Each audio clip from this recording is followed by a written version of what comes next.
Good morning, Kaden. Thank you for meeting with us today. On behalf of Alpha Advisory Group, we appreciate the opportunity to present our findings on your potential investment in Malaysia's consumer product sector. Okay, thank you, Sarah. I've been following both Nestle and Aeon. I want to invest in one of the companies. Can you tell me all the ratios about it? Yes, Kaden, we've analyzed both companies' financial performance from 2022 to 2025, examining profitability, liquidity, efficiency, solvency, shareholder returns, and ESG. The data tells a very clear story. Kaden, let me start with profitability. This is where the gap between these two companies become immediately apparent. Please continue.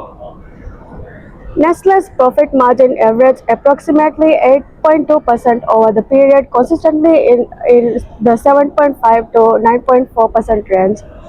But in 2022, it was 9.31%, and in 2022, it rose slightly to 9.36%, and then it dropped to 6.68% in 2024 before recovering back to 7.46% in 2025.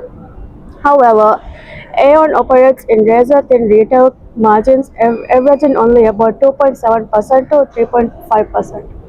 That's a significant difference. Why is the gap so wide? It comes down to a business model. Nestle operates in the fast-moving consumer goods space with premium brands that command pricing power. Their gross profit margin was stable at 30 to 31% throughout the whole period. However, Aeon, being the retailer, operates in a highly competitive low-margin environment where price competition is high. And then in 2024, there was a decrease in Nestle's margin because of inflationary pressures on raw materials like coffee, cocoa supply, and supply chain disruptions, and weaker consumer demand. But most importantly, Nestle demonstrated resilience by 2025. They had recovered, driven by revenue growth and disciplined cost management strategies. I see. What about liquidity? I want to see their short-term risks. Excellent question. This is where we see some concern. Nestle's current ratio declined from zero point 0.7 in 2020 to 0.52 in 2025. This means that Nestle has only 52 cents in current assets for every 1 ringgit of current liabilities. They have been relying more on short-term borrowing for financing operations. That sounds concerning. Is this a liquidity crisis? It's not a crisis, but a point of caution. Nestle has a strong cash flow from operations and significant brand value that allows them to access credit markets easily. The quick ratio remained around 0.19 to 0.22, showing they can barely cover 20% of current liabilities with liquid assets. However, Aeon's current ratio, while also below 1, has always also been more stable in the range between zero point 0.6 to zero point 0.7, meaning that Aeon has more stronger short-term liquidity. The trade-off is clear. Nestle offers superior profitability but has weaker short-term liquidity. Okay, Kaden, let me address operational efficiency and long-term solvency. Go So, ahead. on efficiency, Nestle inventory turnover improved from 5 times in 2022 to 6 times in 2025. This means that they're selling and replacing inventory more frequently. It's a sign that consumer demand is very strong and efficiency in supply chain management. So their inventory holding these days decreased from 74 days to 66 days. That's quite a meaningful improvement. Um, Nestle benefits from being the leader of the fast-moving consumer demand good. Essential products like food and beverages, they have like consistent demand regardless of economic conditions. Aeon's inventory turnover, by contrast, declined from 4.27 times in 2024 to 3.9 times in 2025. Withholding days increased from 93.5 days. Um, this reflects Aeon's valuability to consumer spending patterns. When household budget tightens, the retail spending suffers. So, on solvency, the long-term picture. Nestle's leverage ratio increased from 0.71 times to 8.4 over the period. This means assets are still permanently financed by equity, not debt. So Aeon's leverage ratio, however, was approximately 2.8 to 3 times throughout. So meaning they have about RM3 of debt to every 1 ringgit of equity. That's quite a difference. Why does Aeon have so much debt? Aeon's high leverage is characteristic to retail sector and significant may store lease obligations and property investments. They have substantial long-term borrowings from 1.66 billion ringgit in 2022, increased over 2.8 billion in 2025. This creates higher valuability in interest rate increase and economic downturn. Nestle debt to equity ratio is so much lower at approximately 1.37 in 2025. So Nestle has weaker short-term liquidity but stronger long-term solvency. Is that right? Yeah, exactly. For an investor, you should focus on sustainability and long-term value, and Nestle's equity-heavy operational structure is like more reassuring. Okay, so Kaden, if there's one thing that should capture your attention as an investor, it's earnings per share, and the contrast is staggering. In 2025, Nestle's EPS was 2.1 ringgit, and Aeon's EPS was just 0.1 or 7 ringgit. That means Nestle generated over 2,000 times more earnings per share than Aeon. In 2023, Nestle's EPS peaked at RM 2.81. 2,000 times? That's quite a number, but I understand that that's a volatility. Yeah. And that's the key nuance of this. Nestle's earnings are way more volatile. In 2024, EPS dropped 37% to RM 1.77. This volatility reflects Nestle's exposure to global community and its commodity prices, supply chain dynamics, and changing consumer patterns. So if your risk appetite is low, this might give you a little pause. But let's put this in perspective.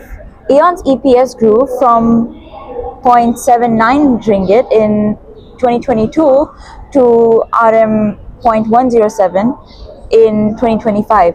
This is stable but negligible growth, only about 35% over 4 years. So if you're an investor seeking capital appreciation, Aeon offers virtually no upside potential. What about dividends? Do they offer like cash or anything? Well, that's a good question. Nestle paid a dividend of RM 2.20 per share in 2025, which is a 29% increase from 1.79 ringgit in 2024. The dividend yield is a little modest but growing. Aeon's dividend yield was about 2.7 to 3.4%, slightly higher, but the absolute dividends are tiny given the low share price. So Aeon offers slight higher yield but negligible growth. Correct, exactly. The price to earnings ratio also tells an interesting story.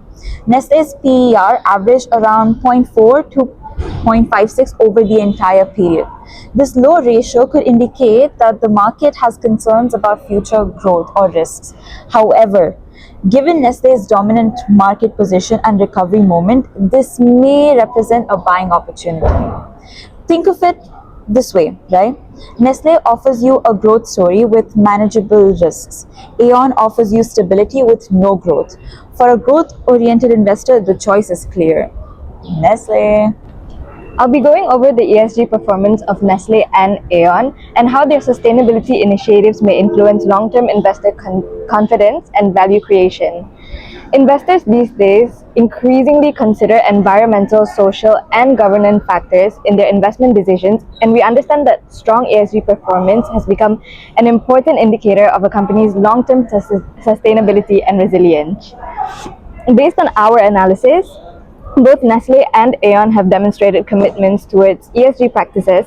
However, Nestle appears to have a more developed and transparent ESG framework.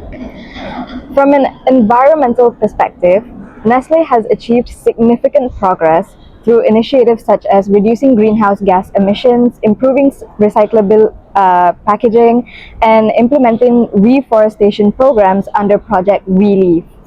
In comparison, Aeon focuses on renewable energy adoption, energy efficiency, water conservation, and waste reduction programs.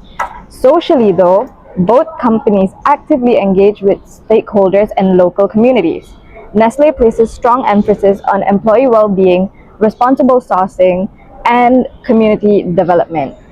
Meanwhile, Aeon focuses on diversity and inclusion, employment development, and community engagement initiatives. In terms of governance, Nestle demonstrates stronger reporting transparency. By aligning its sustainability disclosures with internationally recognized frameworks such as GRI and TCFD. Aeon has established the Aeon Sustainability Charter and continues to strengthen its governance and reporting practices. Moving on to our key findings, Nestle's main strengths include a strong brand reputation, consistent financial performance, and comprehensive ESG reporting framework. The company also provides measurable sustainability targets, which enhances investor confidence and accountability. However, there are still risks to consider.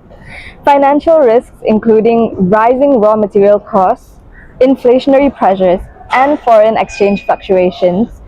Industry risks, such as changing consumer preferences, increasing regulatory requirements, and climate-related challenges, may also affect future performances.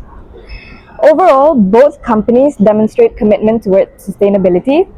Nestle's more mature ESG strategy and greater disclosure transparency makes it more favorable from an investor's perspective. These factors contribute to stronger long-term resilience, reduced sustainability-related risks, and greater potential for sustainable growth. Thank you. That's all from me. I see it. Thank you. So yeah, after all this comprehensive analysis, I'm convinced that Nestle is more superior in terms of investment choice. Thank you for presenting this to me.